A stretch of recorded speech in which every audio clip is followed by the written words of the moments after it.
আমি মান্থলি 20,000 টাকা রোজগার করি। আমি কি ইনভেস্টমেন্ট স্টার্ট করতে পারি? তো কোন ইনভেস্টমেন্টটা বেশি সেফ হবে আমার কাছে, ফিক্সড ডিপোজিট না মিউচুয়াল ফান্ডস? 2025 সালে দাঁড়িয়ে গোল্ড বা স্টক মার্কেট কোনটা ইনভেস্টমেন্ট করাটা বেশি ভালো? অ্যাকচুয়ালি আমি ভীষণ ভয় পাই যে যাতে আমার টাকা পয়সা যাতে হারিয়ে না যায়। হ্যালো ফ্রেন্ডস, ইনভেস্টমেন্ট বাংলাতে সবাইকে স্বাগত। বন্ধুরা, আজকে আমরা লাইভ দেখে নেব কিভাবে ইনভেস্টমেন্ট প্ল্যানিং করা যায়, কিভাবে রিয়েল লাইফে ইনভেস্টমেন্ট প্ল্যানিং হয়। অ্যাকচুয়াল সিচুয়েশনকে দেখে আমরা ইনভেস্টমেন্ট প্ল্যানিং করব। আমরা সবাই দেখব যে কিভাবে ইনভেস্টমেন্ট প্ল্যানিং করা যায়। দেখুন, ইনভেস্টমেন্ট প্ল্যানিং তো আমাদের করতেই হবে। আজ করি কি 1 বছর পরে করি কি 6 মাস পরে করি, ইনভেস্টমেন্ট প্ল্যানিং অবশ্যই করতে লাগে। উইদাউট প্ল্যানিং তো কোনো ইনভেস্টমেন্ট হয় না। আর প্রত্যেকেই ইনভেস্টমেন্ট প্ল্যানিং করতে লাগে। কারোর 1,000 টাকা ইনকাম হতে পারে, কারোর 5,000 টাকা ইনকাম হতে পারে, কারোর 5 লাখ হতে পারে। প্ল্যানিং তো সবাইকেই করতে হয়। আর প্ল্যানিং ছাড়া যদি ইনভেস্টমেন্ট হয় তাহলে সেটার গোল কেউ জানে না কি হবে, আদপে প্রফিট আসবে কিনা, আমার পারপাস ফুলফিল হবে কিনা, আমরা কেউ জানি না। তাছাড়া প্ল্যানিং ছাড়া ইনভেস্টমেন্ট কি করে করব? আমাকে তো জানতে হবে কোনটাতে কত রিস্ক, কোনটাতে কত পার্সেন্ট দিতে পারি, কখন ইনভেস্টমেন্ট করতে পারি, কত টাকার ইনভেস্টমেন্ট হতে পারে, কত দিনের জন্য হতে পারে। অনেক জায়গা আছে চিন্তা করার। সুতরাং চিন্তা করে ইনভেস্টমেন্ট করছি মানে প্ল্যানিং করছি, এটাই তো প্ল্যানিং। তার মানে কোনো কিছুর জন্য মাথা লাগাতে হচ্ছে, বুঝতে হচ্ছে, ভাবতে হচ্ছে, তবেই ইনভেস্টমেন্ট করতে পারছি। তার মানে কি আমার হার্ড আর্ন মানি, কষ্ট করে ইনকাম করে টাকা তো আমি এমনি জলে ফেলে দিতে পারি না। আমার যদি কষ্ট করে যদি আমি 1,000 টাকাও ইনকাম করি, তার থেকে যদি আমি 500 টাকা জমানোর কথা ভাবি, তার মানে ভাবুন তো কত চিন্তা করে একটা কাজ করতে হয়। তার মানে আমার কষ্ট করে ইনকাম করে টাকা এমন জায়গাতে ইনভেস্টমেন্ট হবে না, বা আমি যা এক্সপেক্টেড রিটার্ন চাই, বা আমি ভবিষ্যতে যে পারপাসটা ফুলফিল করতে চাই, আমি কি সেটা পারবো? আমি কি সত্যি রিলায়েবল জায়গাতে দিচ্ছি? সত্যি কি এখান থেকে রিটার্ন হতে পারে? আমি অ্যাকচুয়াল পাবো তো? আমি আমার পারপাস, বিভিন্ন ধরনের চিন্তা করে একটা ইনভেস্টমেন্ট প্ল্যানিং করতে হয়। তো আজকে আমরা ইনভেস্টমেন্ট প্ল্যানিং এর একটা সিনারিও আপনাদের সামনে দেখাবো। তো সেখান থেকে আমরা জানতে পারবো, অ্যাটলিস্ট একটা আইডিয়া তো পেতে পারি যে কিভাবে ইনভেস্টমেন্ট প্ল্যানিং করা যায়। রিয়েল প্রবলেম থেকে আমরা এই প্ল্যানিংটা করে দেখবো যে কিভাবে হচ্ছে। তবে তার আগে বন্ধুরা একটা ছোট্ট রিকোয়েস্ট, যে ভিডিওটি দেখছেন ভিডিওটির নিচে দেখুন সাবস্ক্রাইব বাটন আছে। এখনো যদি সাবস্ক্রাইব না করে থাকেন, সাবস্ক্রাইব বাটনে ক্লিক করুন আর চ্যানেলটিকে সাবস্ক্রাইব করুন, তাকে এই ধরনের ইন্টারেস্টিং টপিক যেন আপনি মিস না করেন। এবং অবশ্যই করে ভিডিওটিকে লাইক করবেন, বন্ধুদের মধ্যে শেয়ার করবেন, এবং কমেন্ট একদম দেরি করবেন না। কোনো রকম কোনো সমস্যা থাকলে, কোনো এই ধরনের ইনভেস্টমেন্ট রিলেটেড যদি কোনো কোয়েরি থাকে, কোনো সমস্যা থেকে জানতে চান, অবশ্যই কমেন্ট করে জানান। আমি আমার সামর্থ্য মতো হেল্প করার চেষ্টা করব। তো চলুন বন্ধুরা, তার আগে আরো একটা কথা বলে নিই। আমি কোনো সেবি রেজিস্টার্ড অ্যাডভাইজার নই। তো সুতরাং আমি এখানে কোনো রেকমেন্ড করব না, কোনো অ্যাডভাইস দিচ্ছি না। জাস্ট আমার এক্সপিরিয়েন্সের বেসিসে আমি যেটুকু জানি, দেখেছি, বুঝেছি, সেই হিসাবে আমি জাস্ট বোঝার চেষ্টা করব যে সঠিক প্রসেসটা সম্পর্কে আমরা আলোচনা করতে পারবো, প্রবলেমটা সম্পর্কে আলোচনা করতে পারবো, এবং ইনভেস্টমেন্ট বিনিয়োগের প্রসেসটা আমরা নিজের চোখে দেখার চেষ্টা করব। কোনো রকম কোনো ধরে নেবেন না, কোনো রেকমেন্ডেশন দিচ্ছি না, কোনো অ্যাডভাইস করছি না। কারণ আপনি নিজের ডিসিশন আপনাকে নিজে নিতে হবে, কোনো সেবি রেজিস্টার্ড বা অ্যাডভাইজারের পরামর্শ মেনে বা নিজে রিসার্চ করে তবেই ইনভেস্টমেন্ট করবেন। এখানে কোনো রকম কোনো এক্সাম্পল যদি দিয়ে থাকি, সেটা শুধুমাত্র এডুকেশন এবং ট্রেনিং পারপাসের জন্য। তো সুতরাং এটাই করতে হবে, না হলে বোধহয় ইনভেস্টমেন্ট হয় না। এইরকম কথা কেউ বলাটা ঠিকও নয়। কারণ আমি কখনো কারোর রিস্ক প্যাটার্ন না জেনে, কারোর কত দিনের জন্য ইনভেস্টমেন্ট হবে, তার কতটা রিস্ক আছে, কতটা আশা করে, কতটা কিভাবে প্ল্যানিং করেছে, সেগুলো প্রত্যেকের বিভিন্ন ধরনের চিন্তা ভাবনা আছে। আমি কখনো আমার চিন্তা ভাবনা ওয়াইজ আমি অন্য কাউকে বলতে পারি না যে এটাই বোধহয় সব থেকে বেস্ট, এটাই গ্যারান্টেড। এগুলো কিছু হয় না, গ্যারান্টেড বলে কিছু হয় না, মার্কেটে কোনো কিছুরই গ্যারান্টি হয় না। তো সুতরাং কোনো রকম কোনো গ্যারান্টেড রিটার্ন বা এই ধরনের কোনো কনসেপ্ট দিচ্ছি না বা বলছি না। আপনি ইনভেস্টমেন্ট করার আগে অবশ্যই নিজে চিন্তা ভাবনা করে তবে ইনভেস্টমেন্ট করবেন।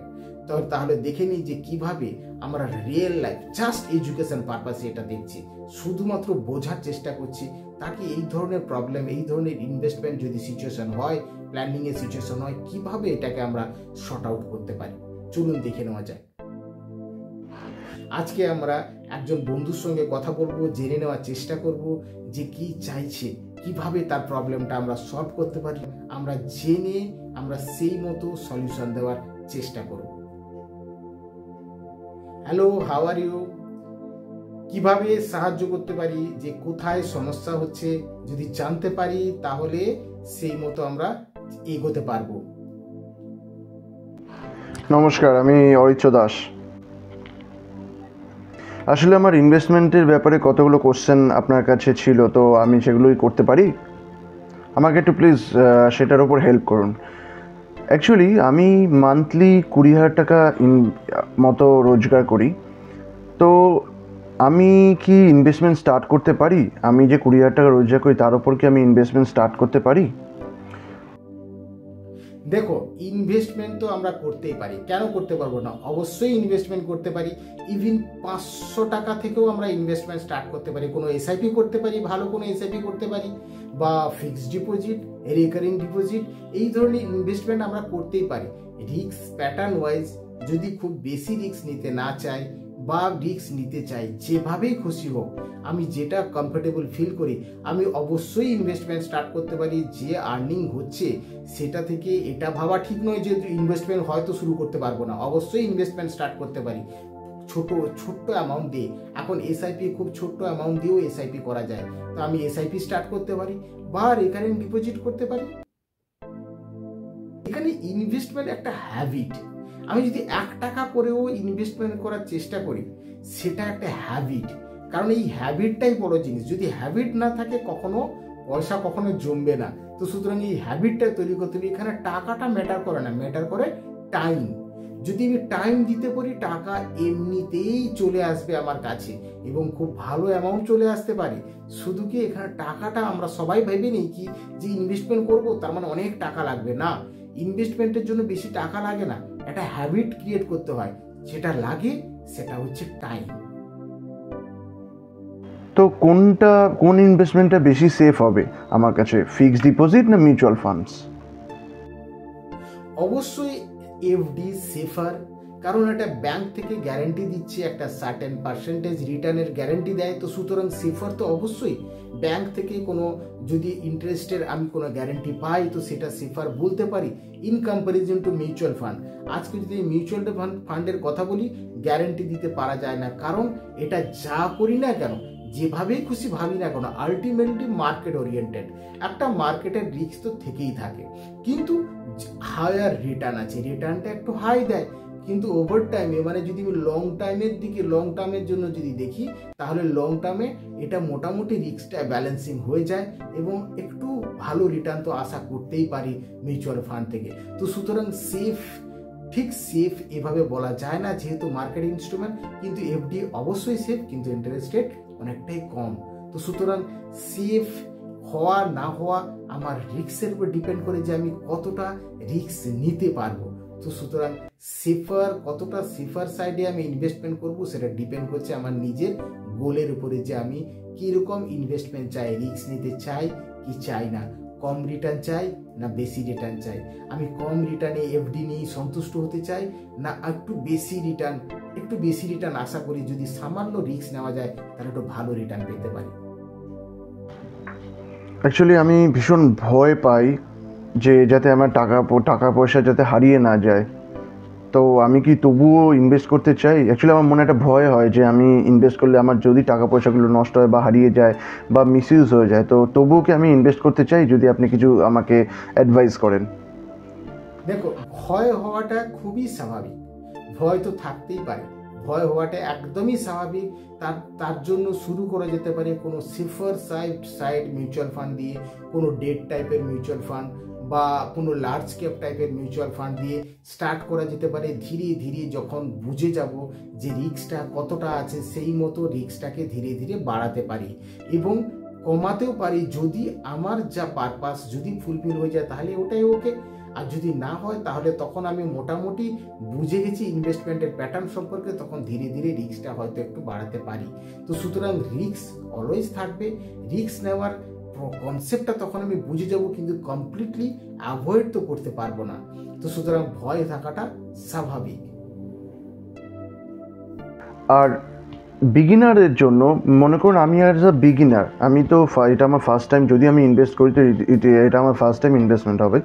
তো আমি যদি ফার্স্ট টাইম ইনভেস্টমেন্ট করতে চাই অ্যাজ আ বিগিনার, তো কোথায় আমি ইনভেস্ট করতে চাই, কোনটা আমার বেস্ট ওয়ে হবে, সব থেকে ভালো ওয়ে কোনটা হবে যেখানে আমি ইনভেস্ট করতে পারি? দেখো, অ্যাজ পার মাই এক্সপিরিয়েন্স, এটা কোনো রেকমেন্ডেশন নয়, কোনো সাজেশন নয়, অ্যাজ পার মাই এক্সপিরিয়েন্স আমি যদি দেখি ইন্ডেক্স টাইপের মিউচুয়াল ফান্ড একটু রিলেটিভলি সেফার বলা যেতে পারে। কারণ এখানে আমাকে কোনো স্টকের জন্য মাথা লাগাতে হচ্ছে না, কোনো পার্টিকুলার মার্কেটের মুভমেন্টের কথা ভাবতে হচ্ছে না, কোনো স্টক সিলেকশন করতে হচ্ছে না। আমি একটা বাস্কেট অফ স্টকের উপরে ইনভেস্টমেন্ট করতে পারি, সেটার যে ইন্ডেক্স তার এগেনস্টে যে মিউচুয়াল ফান্ডগুলো আছে, ইন্ডেক্স মিউচুয়াল ফান্ড, সেদিকে আমরা একটু বেশি নজর দিতে পারি। একটু সিম্পল, কোনোরকম কোনো মার্কেট নলেজ লাগছে না। তো সুতরাং রিলেটিভলি সেফার ঠিক বলবো না, রিস্ক তো একটু কম বলা যেতে পারে। তো সুতরাং এখান থেকে স্টার্ট করা যেতে পারে এই ধরনের ইনভেস্টমেন্ট। আমি কত টাকা ইনভেস্ট করতে আমি পারি, মানে আমার কত টাকা ইনভেস্ট করা উচিত? মানে আমি যদি, আমার কোশ্চেনটা হচ্ছে যে আমার কত টাকা আমার এমার্জেন্সিতে রাখা উচিত, এমার্জেন্সি সেভিংসে ইনভেস্টমেন্ট করার আগে। আমি 20,000 টাকা স্যালারি পাই, তো আমার ইনভেস্টমেন্ট করার আগে এমার্জেন্সি সেভিংসে কত টাকা আমার রাখা উচিত, সেটা যদি আপনি একটু গাইড করেন। Very very important question. দেখুন, ইমার্জেন্সি ফান্ড অবশ্যই করে দরকার পড়ে কখন, মানে যে কোনো ধরনের ইমার্জেন্সি আমাদের লাইফে আসতে পারে। আমরা সবাই স্যালারি করছি, কোথাও জব করছি, আমরা সবাই কোথাও না কোথাও জব করছি, স্যালারি পাচ্ছি। যদি কোনো রকম কোনো অসুবিধা হয় বা অন্য কোনো ফ্যামিলি ক্রাইসিস বা কোনো রকম কোনো প্রবলেম যদি হয়, অবশ্যই করে একটা ইমার্জেন্সি ফান্ড বিল্ড করতে লাগে। যে ইমার্জেন্সি ফান্ড 3 থেকে 6 মাস চলবে এমন ক্যাপাসিটির ফান্ড অলওয়েজ রেডি রাখতে হয়। আমার মান্থলি যা এক্সপেন্স সেটাকে ক্যালকুলেট করে ইন্টু 3 বা ইন্টু 6, 6 মাস চলবে এমন টাকা আমাকে পার মান্থের আমার যা খরচ হয়, সেটার যা টাকা লাগে সেটাকে আমি যদি 6 মাসে মাল্টিপ্লাই করি, সেই 6 মাসের যা টাকা সেটা অবশ্যই করে একটা সেফার জায়গাতে আমাকে রাখতে হয়, যেটাকে ইমার্জেন্সি ফান্ড বলি আমরা। সেটাকে একদমই হাত দেওয়া যাবে না। তারপর যদি আমার কাছে টাকা থাকে তবে আমি ইনভেস্টমেন্টের কথা ভাবতে পারি। তো সুতরাং ইনভেস্টমেন্টের আগে অ্যাটলিস্ট 3 থেকে 6 মাস চলবে এমন ইমার্জেন্সি ফান্ড অলওয়েজ আমাকে ব্যাকআপ হিসেবে রেডি রাখতে হবে। আমি আমার ট্যাক্সটাও সেভ করতে চাই আর ইনভেস্টমেন্টটাও সেভ করতে চাই, তো আমার কি করা উচিত? কারণ আমি একাধারে যেমন ট্যাক্সটাকেও সেভ করতে চাইছি, ইনভেস্টমেন্টটাকেও সেভ করতে চাইছি, তো একটু কাইন্ডলি আমাকে ভালো সাজেস্ট করুন। মার্কেটে অনেক ট্যাক্স সেভিং মিউচুয়াল ফান্ড আছে। আমরা সেই ট্যাক্স সেভিং মিউচুয়াল ফান্ডের দিকে দেখতে পারি, যেগুলো ট্যাক্স সেভ করতে হেল্প করবে। এছাড়া public provident fund, national pension scheme, এছাড়া অনেক ধরনের সরকারি স্কিম আছে। সেই সব ফান্ডগুলোতেও আমরা ইনভেস্টমেন্ট করতে পারি, যেখানে ট্যাক্সের বেনিফিট আমরা পেতে পারি। তো ইনভেস্টমেন্ট মানে শুধু ইনভেস্টমেন্ট নয়, ইনভেস্টমেন্টের সঙ্গে আমরা ট্যাক্সের বেনিফিটও পেতে পারি। এমন ইনভেস্টমেন্ট ইনস্ট্রুমেন্ট আমাকে খুঁজে বের করতে হবে। তো ট্যাক্স সেভিং মিউচুয়াল ফান্ডের দিকে কথা ভাবতে পারি তার জন্য, বা পিপিএফ, এনপিএস, এই ধরনের গভর্নমেন্ট যে স্কিমগুলো আছে সেই সব স্কিমের দিকেও আমরা যেতে পারি। আর আমার আরেকটা কোশ্চেন আছে যে এসআইপি বা লামসাম, এই দুটোর মধ্যে কোনটা বেশি ভালো, কোনটা বেশি বেটার হবে আমার ক্ষেত্রে? আমি যদি মানে এসআইপির দিকে যে যাওয়া উচিত হবে না লামসামের দিকে যাওয়া উচিত হবে, একটু বলুন প্লিজ। দেখো, যদি আমার কোনো মান্থলি ইনকাম এসে থাকে, রেকারিং যদি মান্থলি ইনকাম ধরো স্যালারি হতে পারে বা অন্যান্য কোনো বিজনেস থেকে যদি মান্থলি একটা ফিক্সড ইনকাম আমার কাছে আসে, তাহলে কিন্তু এসআইপি একটু বেটার। কারণ এসআইপি সিস্টেমেটিক ইনভেস্টমেন্ট প্ল্যান, এখানে সিস্টেমেটিক ওয়েতে পার মান্থ একটা ফিক্সড ডেটে একটা পার্টিকুলার অ্যামাউন্ট ইনভেস্টমেন্ট হয়ে যায় লং টার্মের জন্য। এটা হচ্ছে এসআইপি। তো সুতরাং যদি আমার রেকারিং পার মান্থ কোনো একটা ইনকাম থাকে, সেখান থেকে এসআইপিটা একটু বেটার মনে হয়। কিন্তু লামসাম কি করা যেতে পারে, লামসামে কি হচ্ছে যে যেখানে যদি আমার কাছে অ্যাট এ টাইম কোনো বড় অ্যামাউন্ট চলে আসে, তাহলে আমি লামসাম হিসাবে ইনভেস্টমেন্ট করতে পারি। লং টার্ম ইনভেস্টমেন্টের জন্য কোন ইনভেস্টমেন্টটা সব থেকে বেশি ভালো হবে, বেশি ভালো ইন দ্য সেন্স সব থেকে সেফ হবে আমার ক্ষেত্রে? এসআইপিতে একটা সুবিধা কি হয় যে এভারেজিং হয়ে যায়, রিস্কটা একটু কমে যায়। মানে কখনো ধরো মার্কেট আপ আছে বা মার্কেট ডাউন আছে, মিউচুয়াল ফান্ডের রেট কখনো হাই আছে কখনো লো আছে, তো সেই প্রত্যেক মান্থে যে হাই থাকুক বা লো থাকুক ইনভেস্টমেন্ট হয়ে যাচ্ছে। তো সুতরাং ডাউন মার্কেট বা আপ মার্কেটে ইনভেস্টমেন্টের জন্য এভারেজিং হয়ে যায়, যেখানে রিস্কটা কিন্তু অনেকটা কমে যায়। আমি কি ডিম্যাট অ্যাকাউন্ট ছাড়া কি আমি ইনভেস্ট করতে পারি? মানে আমার কোশ্চেনটা হচ্ছে যে আমি কি ডিম্যাট অ্যাকাউন্ট যদি আমার নাও থাকে, তাহলেও কি আমি ইনভেস্টমেন্ট প্ল্যানিং স্টার্ট করতে পারি বা ইনভেস্টমেন্ট করতে পারি? অবশ্যই অবশ্যই ইনভেস্টমেন্ট করা যেতে পারে। আমাদের ডিম্যাট অ্যাকাউন্ট লাগবে এমন কোনো কথা নেই, কারণ ডিম্যাট অ্যাকাউন্ট ছাড়া ধরুন আজকে যদি আমি পিপিএফে ইনভেস্টমেন্ট করি, এনপিএসে ইনভেস্টমেন্ট করি, ফিক্সড ডিপোজিট, রেকারিং ডিপোজিট, এর জন্য কোনো ডিম্যাট অ্যাকাউন্ট লাগছে না। ডিম্যাট অ্যাকাউন্ট শুধুমাত্র লাগে যদি আমি স্টক রিলেটেড ট্রানজ্যাকশন করতে চাই, স্টক বাই সেল বা স্টকে ইনভেস্টমেন্ট করতে চাই, তখন ডিম্যাট অ্যাকাউন্টের দরকার পড়ছে। না হলে ডিম্যাট অ্যাকাউন্ট ছাড়াই খুব সুন্দর ইনভেস্টমেন্ট করা সম্ভব। যে কোনো জায়গাতে বিভিন্ন ইনস্ট্রুমেন্ট আছে যেখানে ডিম্যাট অ্যাকাউন্টের দরকার পড়ে না। সুতরাং ডিম্যাট অ্যাকাউন্ট ম্যান্ডেটরি নয়, শুধুমাত্র স্টক এক্সচেঞ্জে কোনো স্টক যদি আমাকে ট্রানজ্যাকশন করতে হয়, বাই সেল বা হোল্ড বা এই ধরনের স্টক রিলেটেড ট্রানজ্যাকশন করতে হয়, তখন ডিম্যাট অ্যাকাউন্টের দরকার পড়ে, না হলে ডিম্যাট অ্যাকাউন্ট দরকার পড়ছে না। Thank you very much. Actually আমার যা মানে ইনভেস্টমেন্ট সম্পর্কে যে ভয়গুলো ছিল বা ইনভেস্টমেন্ট সম্পর্কে যে অজানা তথ্যগুলো আমার মধ্যে ছিল, বা আমার মধ্যে যে ভুল বা ইনকারেক্ট তথ্যগুলো আমার মনে ছিল, বা যে সংশয় যে সংকোচ বোধগুলো ছিল, সেগুলো সত্যিই আপনি ক্লিয়ার করে দিলেন। তো আমি এখন সত্যিই খুব কনফিডেন্স পেলাম এবং সত্যি আমার মনে একটা কনফিডেন্স এলো যে না, ইনভেস্টমেন্ট করা উচিত এবং আমিও অ্যাজ আ বিগিনার ইনভেস্টমেন্ট করতে পারি। তো আপনাকে অনেক অনেক ধন্যবাদ আমার এই কনফিডেন্সটা আনার জন্য, এবং আমার যে ডাউটসগুলো ছিল বা আমার যে রং কনসেপ্টগুলো ছিল ইনভেস্টমেন্টের ব্যাপারে, তো সেগুলো ক্লিয়ার করে দেওয়ার জন্য অনেক অনেক ধন্যবাদ। Thank you. আশা করি বোঝাতে পেরেছি যে কিভাবে ইনভেস্টমেন্ট করা সম্ভব, কোথায় আমরা ইনভেস্টমেন্ট করতে পারি, কিভাবে প্ল্যানিং করতে পারি, আর কিভাবে আমরা সিচুয়েশন ওয়াইজ বিভিন্ন যে ক্রাইটেরিয়া যা রিকোয়ারমেন্ট সেই হিসাবে যদি আমরা প্ল্যানিং করে এগোই, যদি ইনভেস্টমেন্ট প্রসেস সেভাবে যদি আমরা এস্টাবলিশ করতে পারি, তাহলে কিন্তু একটা ভালো ইনভেস্টমেন্ট প্ল্যানিং করা যেতে পারে এবং ভবিষ্যতের জন্য একটা ভালো গ্রোথ আশা করতে পারি।